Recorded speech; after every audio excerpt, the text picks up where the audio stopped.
Hello, everyone, and welcome to another episode of Build with Sophia. If you are ready to build smarter, lead with confidence, and embrace change, then you are already in the right place. Let's dive into today's conversation. Today's guest is Kent Nelson, one of the country's leading applied behavioral scientists with more than 25 experience helping organizations understand what truly motivates people and drives lasting behavioral change. Nelson is the founder of the Lanta Group, co-founder of Behavior and Shift, and co-host of two highly respected podcasts, Behavioral Groove, with more than 530 episodes, and Behavior Shift Show on helping leaders navigate change, understand the human side of artificial intelligence, improve employee motivation, and apply behavioral science to everyday life and business. Nancy has spoken to audience around the world and has been featured on more than 75 podcasts, making complex behavioral science practical, engaging, and actionable. Nelson, welcome to Build with Sophia. It's a pleasure to have you with us today. It is exciting to be here. Thank you for having me. You have spent more than 2 decades studying human behavior. What first inspired you to pursue behavioral science? I always had a interest in understanding humans. I think humans are fascinating people and they're just fascinating in how they behave. And so I was actually getting my MBA, my master's in business administration, and focusing in on marketing. And I took a consumer behavior course. And that consumer behavior course really looked at trying to why one person is going to buy something and another person isn't, and why something at $2.99 sells a lot more than something at $3. And that doesn't really make sense, because if you raise the price from or lower the price from $3.01 down to $3, you get no change in consumer behavior. So that was the impetus. And then that led me eventually, as I was working to get my PhD in IO psychology and trying to understand why we behave the way that we do. It's always been a fascination for me. Many people hear the term behavioral science but aren't sure what it means. How would you explain it to someone hearing it for the first time? That's a great question. So behavioral science really is the study of why people behave in the way they do, or why they think the way they think. And it's an amalgamation of anything that impacts that kind of component. So it takes psychology, it takes sociology, it takes economics, it takes neuroscience, all of those, anything of the social sciences where it's trying to determine what is driving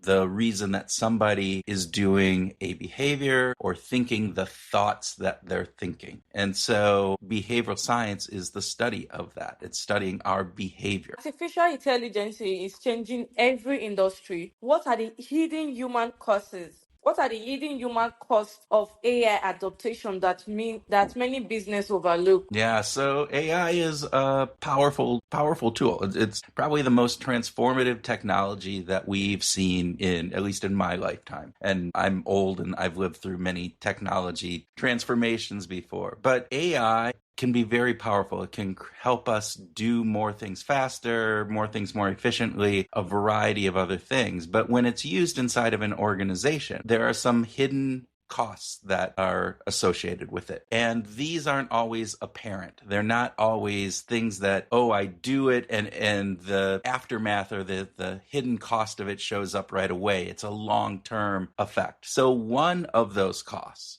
and there's a multitude of these, but one of those costs is around teamwork. So we are, as humans, we are social creatures. We like to talk and communicate and bond with other people. And in our work organizations, most work is done in teams, and we do things together as part of a team, or at least a collaboration of people in a group. And part of that is you need to build those relationships. And the way that we build those relationships is typically through communication and talking and interacting with those people. AI And this isn't necessarily bad, but AI can change that. And here's one example of that. So if you were on a team 10 years ago, 5 years ago even, and you came up with a situation, an issue that you had, say it was, this customer is asking for this and I don't understand what they're asking for, or I don't know how to do Y and I really need to get Y done. Well, how did we used to handle that? We used to go and probably ask our teammates, ask our peers as to, hey guys, have you ever run into this situation? Or maybe ask our boss or a mentor within the organization. Today, because AI is so easy to use and the answers it gives back are so fluent, instead of now reaching out to my team and my peers and my boss or whoever it is that I would normally reach out and have that conversation and talk, and we answer the question, but we'd also probably share some things about ourselves and I'd get to know that person a little bit more. They'd get to know me. Now I just prompt AI and it gives me a really fluid answer that is probably really good. So I don't have to make those connections anymore. I do not have to have those conversations with my peers. And at any one point, that's not a big deal, right? If that just happens every now and then, that goes on. But if it happens consistently and over time, what we're losing those connections that we build between people. And because I no longer am asking them those questions, I no longer have those conversations where that might lead into another offshoot that talks about our family, or maybe talks about a different business kind of situation, whatever that would be. So that's one way that organizations are maybe not understanding the entirety of this. And again, it's not a problem that will manifest itself next week, even a month from now, but a year from now. That team cohesion, that team elements that we had that we worked together with, that may not be as powerful anymore. That might be a little bit more where it's, I don't know these people, particularly if new members of the, are entered into the team and I don't have a reason to talk to them or they don't have a reason to talk to me. So that's one way. Now, there are other ways, Sophia. I can talk about those if you would like to. Why do you believe organizations should focus just as on people as they do on technology when implementing AI? I think that they need to focus in on people as much or even more than the technology, because people are oftentimes the harder thing for organizations to get right. And here is the piece, is that when you are putting an AI system into an organization, senior leaders can look at that and they can say, it's a 9-month process. We have these steps. It's going to cost us X. We're going to do this testing first and we'll put this system in. We'll run through the kinks. We'll do some piloting different pieces and then it'll be implemented. It's not as easy thinking about that with people, because people, we come to the show with a number of kind of our own personal nuances, our own thoughts and thinking about AI, about how AI might take over our job, the trust that we have with the organization, the experience that we might have had with AI. And there are a number of factors that go into play. And if the organizations don't think about that and don't plan for that human side of AI implementation, they're not going to get the best output that they could get from the technology. And they're spending a lot of money on AI implementation. So an example is a common thing that's called work slop. It's AI work slop. AI work slop is this element where I don't have enough knowledge or skill or understanding on a certain topic to be able to really evaluate it or to understand all the nuances that are required for it. Yet, AI makes it really easy for me to go and do something like this. And so I can be a novice person and I can produce a training program per se. I can say, I want to do a training program on how to do a successful podcast. But if I've never done a podcast or I don't know much about podcasting, AI can spew a wonderful report out about how to do this and probably put together a training program. But it might be off. It might miss some things. It might not get all of the nuances that are necessary in order to be a really good, successful podcast. And businesses that don't understand that run the risk that their employees are going to be doing that with important things in their job. And what ends up happening is that either that gets implemented and it's wrong, or it's slightly off. It's not where it needs to be. Or, and this is what I see with the companies that I work with more often, is that they actually have people who are more experienced in that who have to come back in and rework all of that. So that training program that seemed on surface really good, an expert has to come in and go, you know what, this doesn't work for us. This isn't actually right. It actually is this. These parts are good, fine, but now I have to go in and we have to switch this all around. And that adds work into organizations, and it slows down the productivity, it slows down the performance and the efficiency and all of those gains that you're trying to get. That's another aspect of this. And if companies understand that and they understand how humans operate, we can put training in place in order to help and ensure that those types of work slop things don't happen in the first place. B, if they do happen, how do we deal with that? And C, what that implies for moving forward. Because one of the other outcomes of that is that trust is diminished. So if somebody gives me a training program that they've obviously created with AI and ask me to evaluate it, and I look at it and I find all of these mistakes in it, I don't think of that person as a trustworthy person as much anymore. I don't think that person as skilled or knowledgeable as I might have already. So I'm decreasing this connectivity, this trust that I have in the other people. And organizations need to understand that. They need to understand that there are all of these hidden costs. And so that's why they need to focus in on the human side as much, if not more, than on just the technology. They need to be in tandem. How is AI changing the relationship between employers and employees? And what should leaders be doing differently today? So we talked a couple of these, right? We talked about the teamwork part. We talked about some of the work slop and the trust piece of this. There is a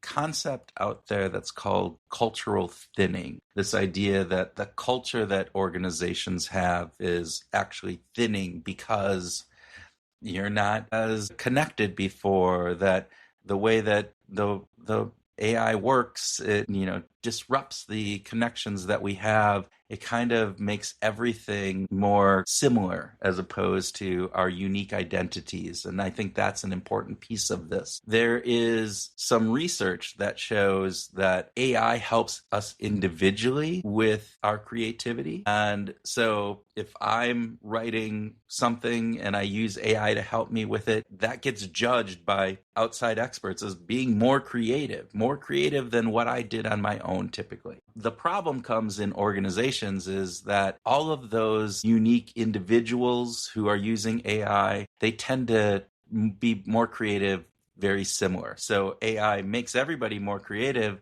but that similarity, that creativity becomes more, together, more aligned around the same type of thing. And so instead of having 10 different views from 10 different people, you get 10 creative views, but they're all kind of similar in nature because that's what AI does. And so leaders need to understand that. They need to understand that AI, one, it decreases our just natural likelihood to connect with others in that teamwork and collaboration perspective. That's not a good thing. So as a leader, I need to ensure that I am getting my team to interact with each other in ways that are meaningful and get them to know each other beyond just what we would normally do, because we're missing some of those other opportunities that we talked about in the first part. Work slop. Leaders need to understand that work slop is real and that it can happen and that there are costs to that for the organization, but also for the connectivity between their team members and their people. And so they need to put information and training in place to help people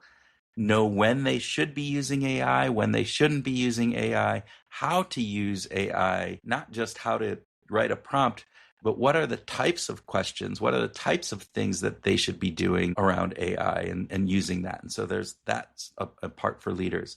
Leaders also need to understand that there's a long-term, impact on creativity. And if creativity is an important part of your job, how do you ensure that people are creative, that, hey, this is powerfully individually, but as an organization, we also need to be creative. So what can you do in order to ensure that the organization stays creative and putting processes and structures in place. And then there's an aspect of AI that we haven't even talked about, which is what's called cognitive surrender, or this decline in our actual ability to do critical thinking. If we offload our thinking and our cognitive decision making to AI on a lot of things, there's really good research. Naven Shaw wrote a really great article that talked about cognitive surrender. When we surrender our thinking over to AI. And when that happens, it actually decreases the critical thinking that we have, the ability to discern if something is good or not good. And again, as a leader, if I am leading a team, leading an organization, I need to put processes and structures in place, train my people on this. There are ways around that. It doesn't have to happen. But the way that we tend to use it, if we use AI in the wrong manner, then that can lead to all sorts of not very good outcomes as we talk about. So that's how leaders can be really important in this. They have to be the gatekeeper. They also have to be the shepherd. They have to really make sure that as an organization, we're putting things in place that will help this out. You often say managers are the most overlooked part of successful organizational change. Why are they so important? Because, again, I'm talking about frontline managers here. So, oftentimes in organizations, decisions are made at the very top and they're cascaded down. And every time it cascades down from the executive team to the senior leadership team to that upper, department heads to down to frontline managers, a little bit gets lost, or the broad kind of component gets to have to be, how does this apply in my team, in my accounting receivables division that I'm working with, or my customer support care on this one product, team that we're working. We have a team that is the second shift team. How does that apply here? And so managers, if they're not trained and they don't understand how to translate some of that strategy downward, whether that be AI strategy or whether it be any type of other business strategy, right? It's the human side. Humans we seek confirmation. We don't like living in uncertainty. And we also want to make sure that there is some purpose, some meaning to the work that we do. And oftentimes, senior executives have this big, broad picture. But when it comes down to me doing the job that I'm doing every single day, I look to my immediate manager for those types of inputs. And if that immediate manager doesn't understand, doesn't maybe have all of the resources to be able to explain what this is, they don't have the communication and what this means, or they don't have the wherewithal or the time or the energy to be able to translate what senior leaders are saying down into something that is meaningful for me as a frontline employee, then you're missing the boat. And those managers are also under a lot of stress. They're under a lot of pressure to perform. They're the ones who have to answer all the questions from their employees and deal with all the emotional baggage that comes with being, leading people, as well as having to manage up to the organization. They're getting pressured to deliver more, deliver faster, make it, more personal, all of these things. And so they're stuck in the middle. And I think they're often forgotten about, and they're not necessarily given the accolades that they need, nor the resources that they need, nor the training, all of the other factors that come into this. And so they're often overlooked. Motivation is one of your specialty. What's the biggest misconception people have about staying motivated? Oh, there's lots of misconceptions on motivation. I think one of the biggest, though, is that motivation is an effort of, I want something really bad, and so that should be enough motivation for me to do the daily activities that are required to achieve whatever that is. So let me give you an example. Many people are wanting to lose weight, right? And there's a whole multi-billion-dollar industry on weight loss out there. And yet if we think that, all right, if I want to lose weight, it's my lack of willpower, or I don't want it enough. I need to want it more. But really, there's a number of factors that go into that. One is the environment. Are you setting yourself up for success? One kind of little caveat that I love to use is make the good behavior easy and make the bad behavior hard. So I use this example all the time. I like Oreo cookies. I actually really like them. And if I go down to my kitchen in middle of the afternoon and I open up the cupboard and those Oreo cookies are right there in front of me, I have a hard time resisting those, right? But if I just move those Oreo cookies down into, the basement where we store extra food and different things, they're still there. I can still go get an Oreo cookie if I want. But when I go down to the kitchen and I open the cupboard, Oreo cookies aren't staring me in the face, and I'm not tempted to eat those Oreo cookies as much as I would be if they were there. So that's setting up the environment for success. That also means setting up the people that you surround yourself with. It means looking at a whole bunch of things. So I think the biggest motivational miss is, hey, people they think it's just about, I don't have enough motivation, I don't have enough willpower, when environment, my self-identity, a number of other factors are actually as important or more important. So You advocate using system instead of relying solely on willpower. How can people build systems that create lasting behavioral change? yeah, so that's what I was just talking about, right? So how do you set up that system? How do you set up your environment? And there's lots of behavioral science hacks. There's if-then programs. There's different things. One of the best ways that I know is, like, if you really have a goal that you want, or you kind of think you have some ideas around a goal, you can use a process. We have tools on our behavior shift site that are journals that help you identify, here is how you set up a really powerful goal. We call them keystone goals. Here's, like, let's look at your values. Let's look at what's really important to you. Let's make sure that those goals are meaningful, and so that it gets, again, to part of your self-identity. And so this is part of who I am. Then you set that goal up. You break that goal down into smaller chunks, which we call milestones, because oftentimes if my goal is to write a book, all right, I can't just do that in one day. I need to have certain things that go on. And so I set up milestones. I'm going to get the first chapter done. I'm going to get, the first section done. I'm going to get an agent. I'm going to, do all these things. And so you break that down, and then you break it down into everyday stepping stones that we call them, or action items. So to write a book, I need to write. So every day I'm going to write for 30 minutes, and kind of breaking all that down. And then you put it into a system, whether that be your calendar, whether it be in journaling. We have it's a daily journal. And so every day, what are the key actions that I need to do today? How am I doing on that? A variety of different pieces. So having that type of system can be very powerful in helping you achieve those goals and to keep that motivation up over the long term. Many entrepreneurs struggle with consistency from a behavioral science perspective.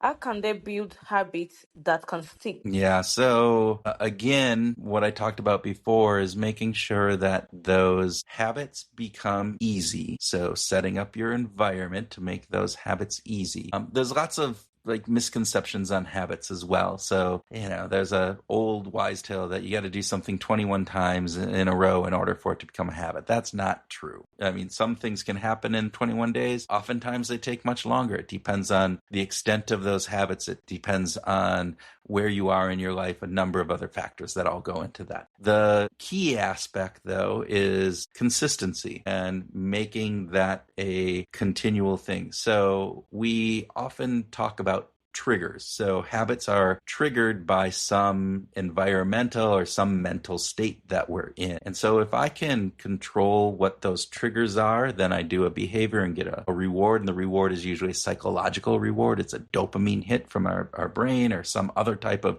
emotional satisfaction that we get from that. And then if I can manage that and I can do that consistently, I'm much more likely to have a consistent habit or routine pattern that we're doing. And again, part of that can be using a tool like a journal, or even your, apps that are out there that do reminders for us in various different pieces. But it's setting up that system in order to make that easier, not harder. You talk about journaling. for 10 minutes a day. Why is this such a simple habit so powerful? Yeah, so journaling 10 minutes a day is one of the most powerful things that you can do. I talk about it particularly in this day of technology where everybody's on their phone all the time. Everybody's on electronics, computer, whatever it would be. Journaling with a pen and paper is 5 minutes, 10 minutes where you get to focus in on you. You get to think about whether that's a reflection on what happened today or what I want to have happen today, depending on if you journal at night or in the morning. And if you do a structured journaling process, it can be very powerful to help you kind of identify patterns in your life that you can look at and go, this is something that continually pops up. This is something that I see in my behavior or see in my thing that oftentimes we don't see unless we have that time to self-reflect, sit down there and to just be with our thoughts, to write those down. And handwriting has been shown that it changes the way that our brain operates and is actually much more powerful in how we remember things and a variety of other factors. So it's really a powerful tool and process to journal, because you get that chance to sit with your thoughts, with what you've done and where you want to go. It's a way of processing that. And by writing that down and processing it becomes more permanent, more real into yourself, into your brain. And then you can pick out those patterns. And if you have a really good structured journal, like some of the work that we do at Behavior Shift, it gives you an opportunity to then actually reflect back on your stuff. And so what have I learned? Where do I need to improve? What do I want to make sure that I continue doing? All of that is a powerful way of just taking 5 to 10 minutes for yourself every day. Think of it as a gift, and I get to journal and do some self-reflection, and that's a very powerful thing. In today's uncertain world, resilience has become essential. What practical advice would you give someone trying to stay resilient during difficult seasons? Yeah, so resilience, and we are in an uncertain world, constantly changing, whole big things. I do many workshops on this where we come into organizations or associations and we talk about resilient techniques that people can do, because the world, the outside world, the political environment that we live in, the economic environment that we live in, our organizations that we work for or that we are a part of are shifting and changing, and all of that leads to stress. And particularly if you are Gen Z, a millennial, those cohorts have actually more stress placed upon them than people who are like myself, Gen X and boomers and older. And as you get older, that stress seems to dissipate. And there's a number of reasons. We won't go into it now. But so to build resilience, it's not about you're not going to change the world. The world is always going to be uncertain. It's how you face the world. It's how you deal with the stress. So I'll give you just one quick example of this. So stress is a response that our body has to some trigger, some outside, often maybe an internal thought, but stress is something that comes and our body reacts. Our breathing gets shallower. Our hands might get sweaty. Our heart rate increases. Our eyes actually, dilate, and we focus in on certain things. And that is a natural response that we have. It's evolutionary. It's part of what happened because, hey, we hear a lion and, we need to escape that predator. And so our body is, primed to do that.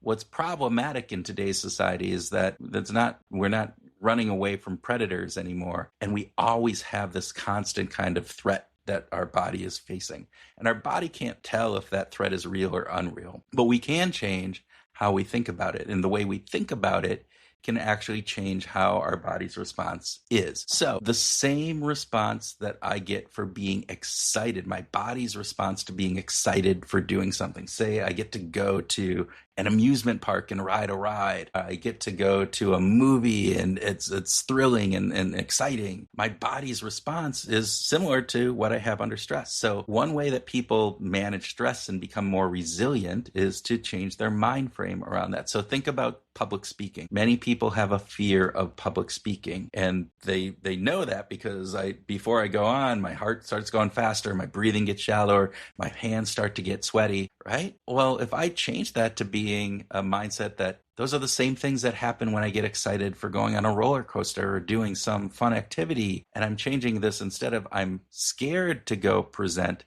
to I'm excited to go present and go speak. That changes how our body and how our mind reacts to that. And so one step in resiliency is how we handle thinking about the stress that we're dealing. Looking ahead, what leadership skill do you believe will matter most in AI-driven future? There's a lot that could happen, right? I mean, AI can go in a multitude of different ways. I think if we are smart about it, that it can be a very powerful tool that can help us be more creative, be more efficient, take mundane tasks away from us, and allow us more time, more freedom to think about bigger things. It can help us learn. Instead of asking AI to do things for you, ask AI to help explain things and get, it's a cheap way of getting a really good education. So if AI is used in proper ways and that we understand the human aspects of it, how it impacts us from cognitive to collaboration to trust to all of those factors I talked about earlier, then I think it's a powerful way that we can move forward. Here on Building with Sophia,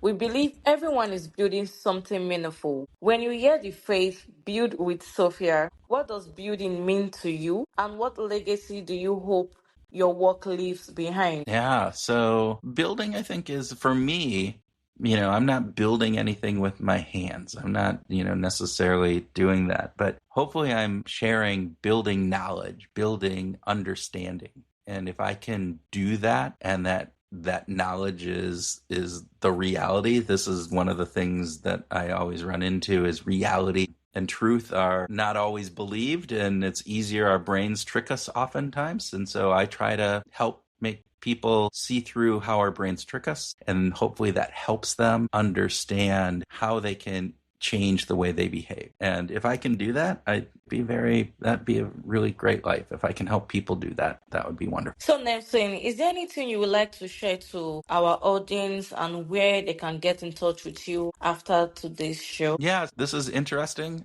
We talk about some of these things. We interview some really great behavioral scientists and other practitioners on our podcast, Behavioral Grooves. So anywhere you get this wonderful podcast, you can probably get Behavioral Grooves. It's out there. And that's Behavioral Grooves, all one word, on Spotify, YouTube, all of those different pieces. And if you are interested in the AI stuff and that you have a business or something where you're going, this is something that we're facing and would love to talk more, feel free to reach out to me on LinkedIn. It's Kurt Nelson, and you can search for me. I'm the bald guy with the white beard, and, happy to have conversations out there, talk to you about whatever is needed there. Nelson, thank you so much for joining me today. This has been an incredible, insightful conversation. With your perspective reminds us that while technology continues to evolve, understanding people will always remain one of the greatest competitive advantage. I appreciate you sharing your knowledge and your practical advice with us and our audience. Yeah, thank you, Sophia. Appreciate it. Until next time, keep building with purpose, embrace growth, and remember, the strongest business are built by leaders who understand people just as well as they understand strategies. Thank you for listening to Build with Sophia.